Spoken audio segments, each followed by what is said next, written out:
வணக்கம். நான் உங்கள் உப்புவேலூர் கருப்பசாமி.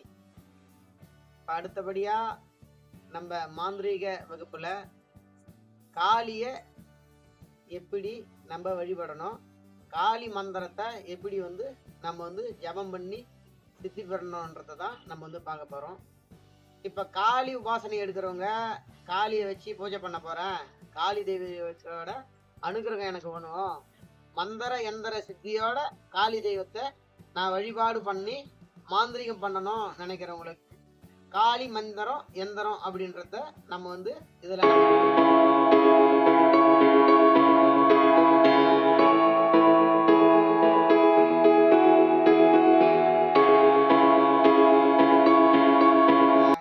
காளி தேவிய நீங்க வழிபாடு பண்ணணும் அப்படின்னா விநாயகர் மந்திரத்தை ஃபர்ஸ்ட் சொல்லிடுங்க, குரு மந்திரத்தை ஃபர்ஸ்ட் சொல்லுங்க, ரெண்டாவது விநாயகர் மந்திரத்தை சொல்லுங்க. அதன் பிறகு காளி மந்திரம் உபாசனை அப்படின்றது. அப்ப நம்ம என்ன பண்ணணும்னா காளியை எப்படி நம்ம வழிபாடு பண்றது. அப்ப ஒரு நாள் நம்ம ஊர்ல இருக்கக்கூடிய காளி கோயிலுக்கோ இல்ல உங்களுக்கு எந்த இடம் இருக்குமோ அந்த இடத்துல காளி கோயிலுக்கு போயிட்டு, அம்மா தாயே உன்னை நான் வழிபட போறேன், உன்னை வழிபாடு பண்ணி நான் நல்ல முறையில உன்னுடைய அருளாசையை நான் பெற போறேன், உன்னுடைய அருளாசையை வச்சு மக்களுக்கு நல்ல விஷயங்களை நான் செய்ய போறேன் அப்படின்னு ஒரு சங்கல்பம் எடுத்துக்கணும். வாங்க, எடுத்துக்கின்னு நீங்க ஏற்கனவே சுத்தம் பண்ணி வச்சிருப்பீங்க பூஜை அறை. அந்த பூஜை அறையில அமர்ந்து நான் எப்படி எந்திரத்தை நான் சுத்தி பண்ணணும் அதே மாதிரி எந்திரத்தை ஒரு செப்புத்தக்கிட்ட நீங்க வாங்கி அதை மஞ்சள் தண்ணி பன்னீர் பால் இதெல்லாமே போட்டு நல்ல முறையில் சுத்தி பண்ணி எடுத்துக்கங்க. சுத்தி பண்ணி எடுத்துக்கின்னு நீங்க அதே மாதிரி நான் கொடுக்கக்கூடிய அந்த காளி மந்திரத்தை நீங்க நல்ல முறையில சொல்லிக்கினே அந்த எந்திரத்தை நீங்க எழுதுங்க.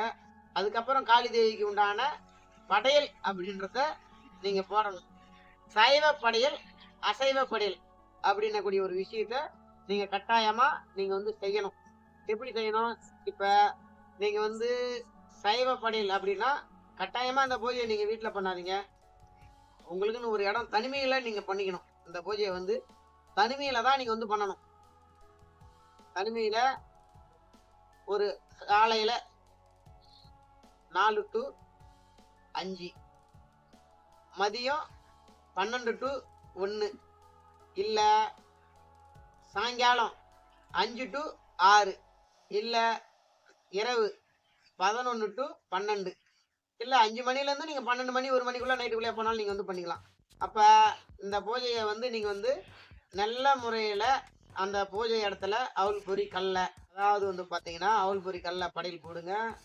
வெல்லம் பொங்கல் வைங்க, வெண்பொங்கல் வைங்க. ஃபர்ஸ்ட் மிளகு சாதம் வெண்பொங்கல் வைங்க. வெண்பொங்கல் வச்சுட்டு ஃபர்ஸ்ட் சாந்தமா பண்ணுங்க. ஆரம்பிக்கும் போது சாந்தமா பண்ணுங்க, அகோரமா பண்ண வேணாம், சாந்தமா பண்ணுங்க.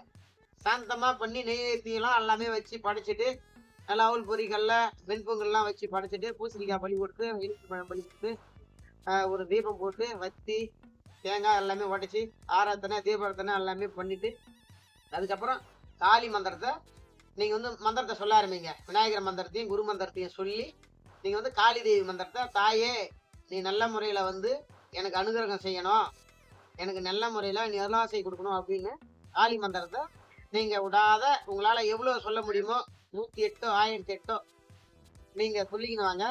அந்த மந்திரம் தன்னுள் இருக்கக்கூடிய மந்திரம் வெளிப்படும். வெளிப்பட்டு காளி தேவியினுடைய தரிசனம் உங்களுக்கு தூக்கத்துல சொப்பனத்துல காளி தேவி உங்களுக்கு அருளாசை செய்வாங்க.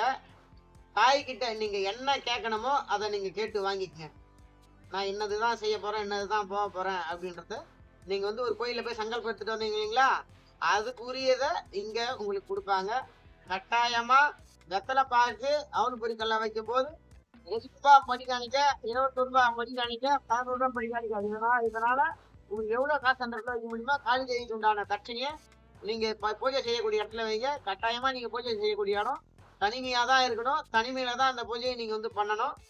காலை மாலை 2 வேளையுமே நீங்க இந்த தேவிக்கு உண்டான பூஜையை நீங்க செய்யுங்க. தாயாருக்கு பிடிச்சது இதுதான். அடுத்ததுக்கு அப்புறம் அகோரமா இந்த பூஜையை நீங்க எப்படி பண்ணணும், இந்த படையில எப்படி போடணும் அப்படின்னா இந்த பூஜையை அப்படியே மாத்தி செய்ய வேண்டியதுதான். அவுள் பொறி கல்ல அப்படி வச்ச இடத்துல நீங்க ஒரு சேவலை பலியிட்டு, அப்போ ரத்த படையல்ன்றத நீங்க போடலாம்.